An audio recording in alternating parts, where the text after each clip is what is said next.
Yeah. I just wanna be myself now. Yeah. I just wanna be myself now. Yeah. But no one's here to help me out, so I will talk with Thomas. Who you talking to? I just wanna be myself now. Come on now. I just wanna be myself now. Come on now. But no one's here to help me out, so I'ma talk with Thomas. Who you talking to?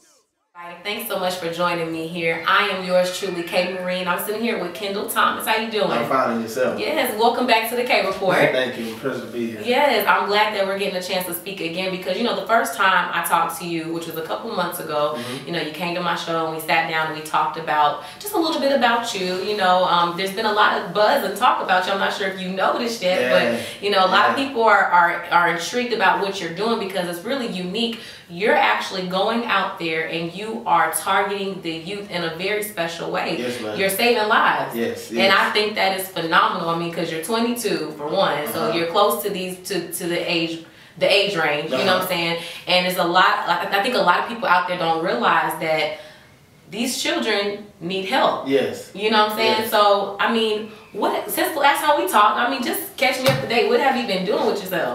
Well, recently, well, once again, I want to thank you for having me here. But recently, I went to Stop the Bullying rally, and I met up with a lot of people. A lot of people doing a lot of positive things. I was able to meet Mrs. Rivard, the mother of Bobby Tillman. I met Benny Foster, Mr. Preacher. I met a lot of people with the youth programs doing a lot of things. It's pretty much just been networking. Pretty much. And when did this take place? This was March 5th. March 5th. Yeah, it was March 5th. It was a real big Stop the Bully rally for the death of Bobby Tillman. Yeah. And it was like hundreds of people there, you know, just pretty much supporting Mrs. Rivard and their family and their loss. Tell the people out there who's not too familiar about the Bobby Tillman situation, because here in Atlanta, that was very, very, very tragic. It made headline news. Yes. And I mean, just for the people that's out there that just is not familiar about the story, just enlighten them a little bit about it. Well, Bobby was a great 18-year-old, and he was a good kid, a good individual. He was randomly picked, chosen by 4 teens. They just, what happened was, this is how the story started from what I heard from Mrs. Rivard, and I'm taking her story because, you know, it came from the mother and she knows really what happened. They actually had a party, and one of the individuals, he was fighting with a girl, and he said that he didn't want to hit the girl back because he don't hit girls, so he told his friends, the next individual that walked by that was a male, that they were going to jump him and beat him up, and just so happened it was Bobby, and he was brutally beaten to death. Wow, and lost his life over nonsense. Yes, it was really nonsense. The whole story, and it's a tragic loss, you know, and it was really hard for me to even interview, you know, his mother. And it was a blessing to have her there, because at the same time, for me to have her there is just showing how much she cared about other kids' lives and other kids that are getting bullied and stuff. But at the same time, it was painful for me because, you know, like I said, I actually lost my mom at a young age, but at the same time, to have a mother that lost a child, you know, that wasn't natural causes, you know, it wasn't natural, you know, it was just, he was randomly chosen and beaten. It was hard for me to even have her there. So. Wow. I was texting him, and my daughter came downstairs, and his best friend's, well, one of his best friends' name is Cortland, and she said, Mom, Cortland is on the phone. So when I got on the phone, he said, Miss Monique, Bobby was jumped and he's in critical condition. So I said, okay, where is he? He said, I don't know, ma'am. I didn't go to the party. So this was the night of, or this was right before the detective had... Yeah, this is the night of and right before the investigator came to my house. So I told him to find out where Bobby was, and I hung up with him and called 911. And I told 911 that I just received a call that my son was jumped. Okay. His name is Bobby Tillman. Okay. Is he in the hospital? Have you received any calls on someone being beat up? Have the ambulance picked up anyone? Please let me know. You're saying that he went to a party on the 6th? Yes. Bobby was pronounced dead on November 7th. So it was on November 7th? It was 12:30 a.m. Okay. So after the chaplain came and everything, so that's when you, so how long was it before they allowed you to go, you know, to go view him or to? I didn't see Bobby again until I seen him in a casket. I didn't want to see him because I didn't know what.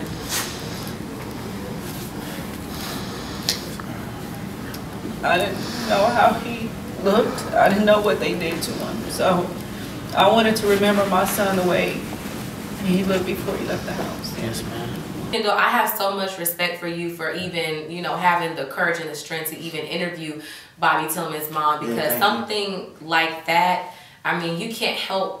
I mean, it's just natural to be emotional hearing a story like that. Yes. You know, so for you to have interviewed her and got that out of her, I mean, I applaud you for that. Yeah, thank you. Yeah, so I applaud myself really because it was hard. It wasn't easy because you can feel the pain in her voice. The people in the audience, I can feel the pressure coming from them. You know, you can hear the people, you know, sniffing, and you can tell them crying, and you know she emotional, and you know, so all I could do is really just grab her hand and just try to be there for her the best way I can. Yeah. And it was, you know, it was a tough time, but you know, we made it through the interview, and I'm here now. Very good. So children that, in order for them to be able to stand up to things. Exactly. That's what God gave us the ability as parents and role models to instill in these children love and self-confidence. Yes, ma'am. So if they're not getting it from us, they're going to get it from the street. Because believe me, they're going to get it from somewhere. We have a website. It's www.bfaminc.com.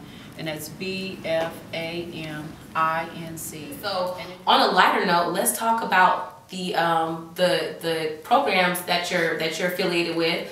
I know there's a lot of organizations that you are tied into, and how they can help Talk with Thomas. So let's talk a little bit about those programs. Well, first of all, we have the SOS Outrageous program. It's pretty much giving the children and the youth, you know, another option.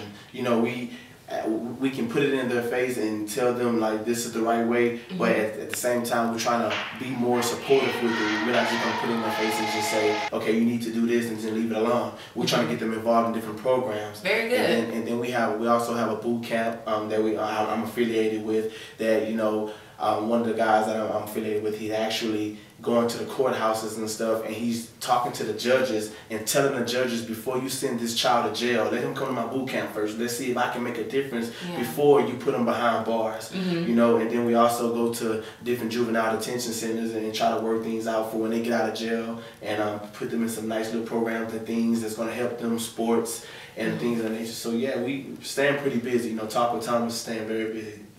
Yeah, definitely. So, I mean, Talk with Thomas is a great show that is on the come up. Yes. You've gotten so many interviews in, and you've talked to so many, you know, children about their situation.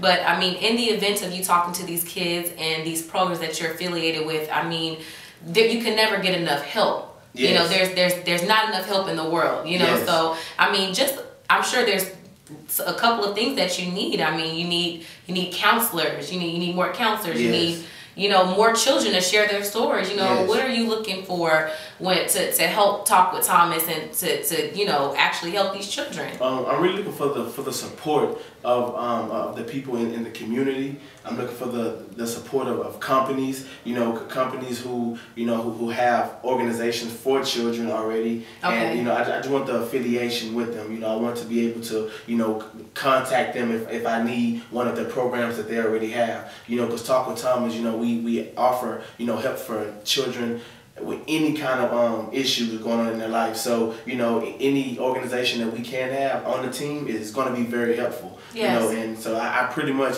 you know, that's really what we're looking for. You know, just the support of people. You know, we want people to contact us, you know, if they know individuals who would like to be on the show, and just pretty much talk. You know, I mean, we ready. You know, Talk with Thomas, we lock and loaded. Team Thomas, everybody out here working, everyone doing their part, and we're excited about it. Yes. Okay, Kendall, so I mean, throughout this interview, I've already gathered how you feel about Talk with Thomas, but what I really want to know is, how do the kids feel? Well, you know, we was at the event the other day, so, you know, how about we let them tell it? Okay. I love Talk with Thomas.